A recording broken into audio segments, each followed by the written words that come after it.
Maybe the best named movie of all time, Ascenseur pour les chevaux, or Elevator to the Gallows, is a perfect gem of film noir. This movie has no hard-boiled dick solving a crime, just a bumbled heist and its effect on four lovers, and a few others who get mowed down by the couple's passions.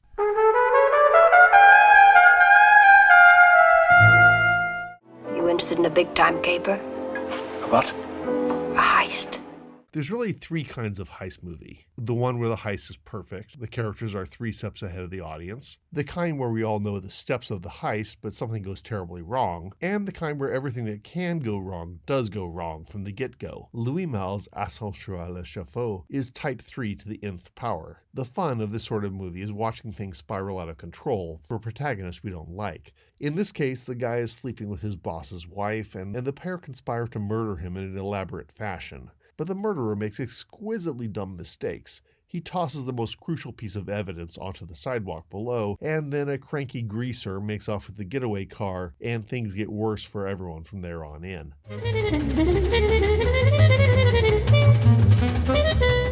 It can be seen as the director and star Jean Moreau have said, a love story in which the two lovers never meet on screen. We are introduced to them in a bodice-heaving phone call right as the movie opens. The man, Julien, is a parachuting War of Indochine vet with a particular set of skills. The woman is the morose wife of a guy who seems to be still investing in the arms game. The shadow of Vietnam hangs over this film. The establishment is getting rich, the youth have been mowed down. Vets come home to France with a much more ruthless mindset than your average French lover, and the ones who never got sent to Asia struggle to make sense out of it all. One of those left behind is a flower shop girl who has a mad crush on the cool, battle-weary exec, Julien. Bored and wanting to leap into a more romantic lifestyle, she's tempted by the stormy rebel Louis to go on a joyride in Julien's gorgeous Renault Dauphin. They rush off on a madcap adventure. Meanwhile, Julien and his lover Florence experience their own adventures, much lonelier troubles, but no less heart-pounding. The guys are cool, the gals are sexy, the clothes make you want to burn your own wardrobe and start afresh. The lighting has mood, the future is only as bleak as your soul, and so yeah, it's pretty bleak. And the music is too cool, too sad, too new.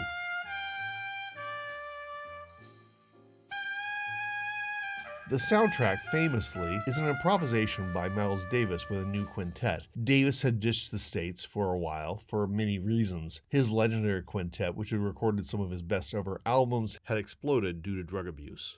The USA was not the easiest place to be a black man, and Miles just wanted several months to chill out. Scarcely had he landed in Paris than he was approached to score the directorial debut for some kid named Louis Malle, who had been the cinematographer to Jacques Cousteau. I mean, don't laugh, Stevie Wonder would soon do some of his most daring work for a documentary on the secret life of plants.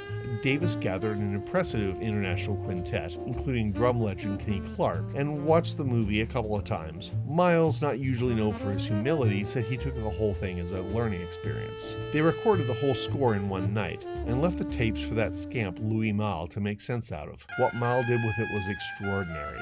That lonely phone call in the opening credits, Jean Moreau wandering the streets alone, splintered in her head, the doomed youth grooving to bop on the radio, the heartless snarl of drum and a tiny bit of bass in the interrogation room. It's said that this experimental late-night jazz session was Miles' first serious look at modality as opposed to chords as a way to structure jazz. Now, I didn't write that, I am no musician, and honestly, I'm happy if anyone in the comments can explain modal jazz to me. The point is, this movie could have been a run-of-the-mill thriller, but a few things prevented that, and one was Miles Davis, already an important figure, going public with the musical thinking that would lead to his biggest commercial successes.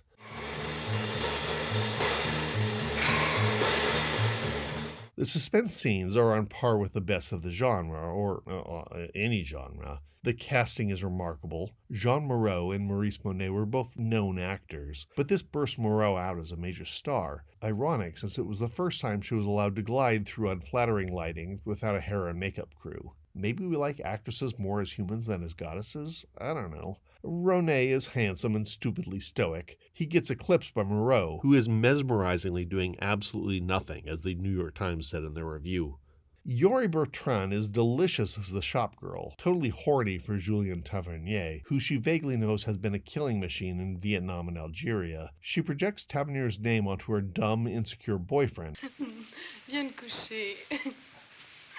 Julien Tavernier.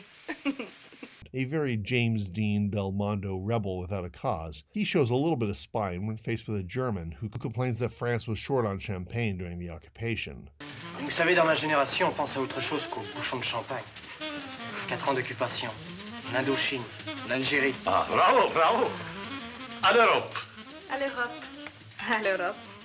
But ultimately, he's clueless and headed for the inferno as quick as anybody else.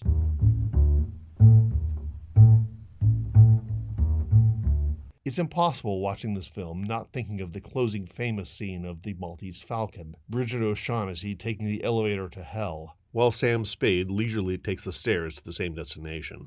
This movie gets a little bit lost in movie history as pre-Nouvelle Vague, or Louis Malle before he found himself, but it stands on its own feet as a great film noir about people whose lives have been thrown to the wind, and who never figure out where to plant their feet. But when they do plant them, it's on that trap door.